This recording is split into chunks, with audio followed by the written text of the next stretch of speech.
Y'all just further now.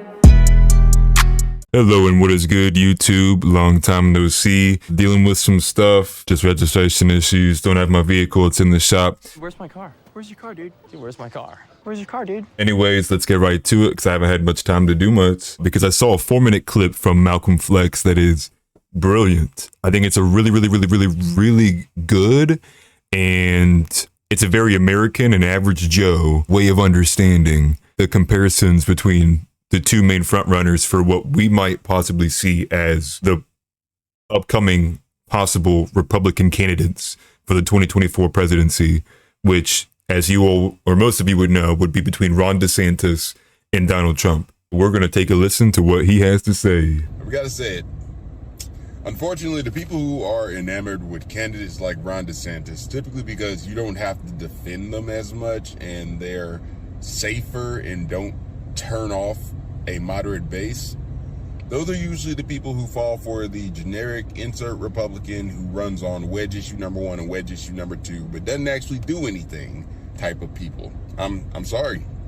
That's just what it is. Speed bump Republicans. Literally people who are just there to provide the slightest amount of resistance before ultimately bending the knee to the left. That's exactly what he's talking about.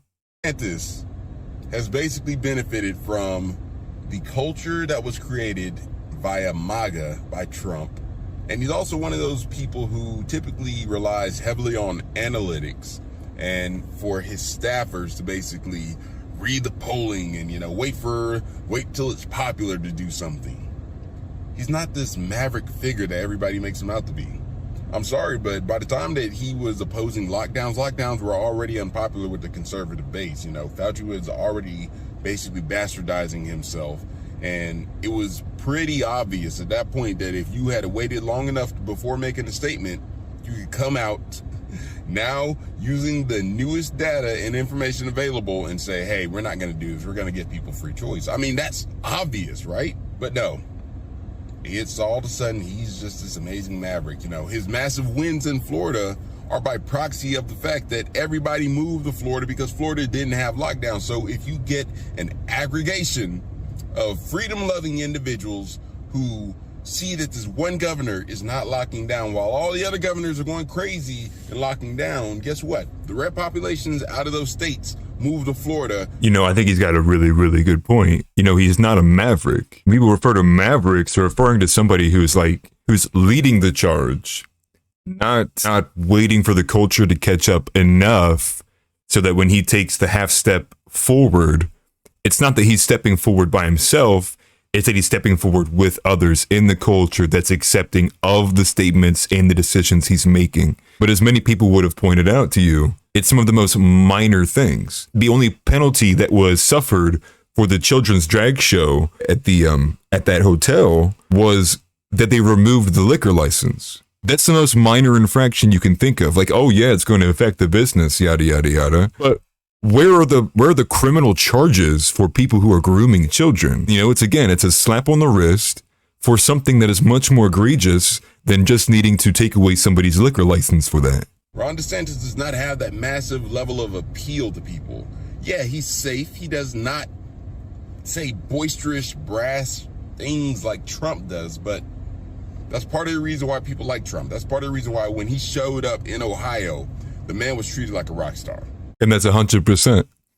People love Trump because they themselves don't want to feel like they are constantly confined into some PC square box where no matter how hard you think about saying something politely or nicely, you still got to worry about somebody taking it offensive or like, oh no, honey, we don't talk like that. No, Trump is, I talk how I want. And if you don't like it, you don't have to. Peace. See ya. Goodbye. People love that. People want that. I don't care what your positions on whatever he did or if he didn't do enough or all that. It's just the facts. Ron DeSantis is like that game manager quarterback. Coaches love Ron DeSantis. So political pundits in this situation are coaches. They love it because he's not going to lose you the game. But guess what? When the chips are down, when you're down about 2 or 3 scores, you need that quarterback to come through in the clutch and deliver 4 or 5 dots to get you into the end zone multiple times and actually take a shot and take a chance and gunsling it. He's not going to do that. That's Trump. Trump is that dual threat quarterback, that big arm, explosive talent that's going to throw some interceptions. But you know what? You can bet on him to win the game when it counts. I'm sorry. That's it. That was a comparison that I was talking about.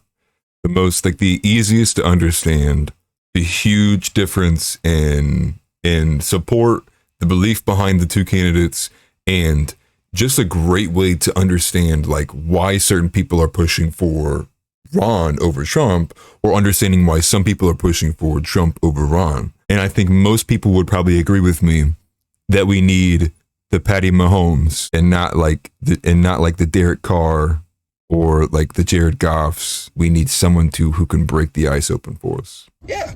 Guess what? Dual threat quarterbacks win you a game all the time when they have crappy offensive lines. It happens. Sometimes you just got to take a chance, because at this point, America's already gone. You know, the establishment, Biden, you know, pretty much all of the old neocons and neoliberals, they've already extracted everything that they want and need from us. So, are you just going to turtle up and go with the same old establishmentarian Republican choice that's nice, clean, presented, speaks well, and doesn't say anything that offends people, but also doesn't really do anything that rocks the boat? Or are you going to go with the old bull in China shop? I'm sorry. That's just the way it is right now, guys. I'm going with the bull in the China shop. Give me the fourth quarter monster. Give me the best chance to win. Beautiful presentation from Malcolm. I think he's got some really good points, man. If you don't follow Malcolm, you definitely should. Malcolm Flex. You can probably find him on all socials, I would imagine. Twitter, YouTube, the usual stuff.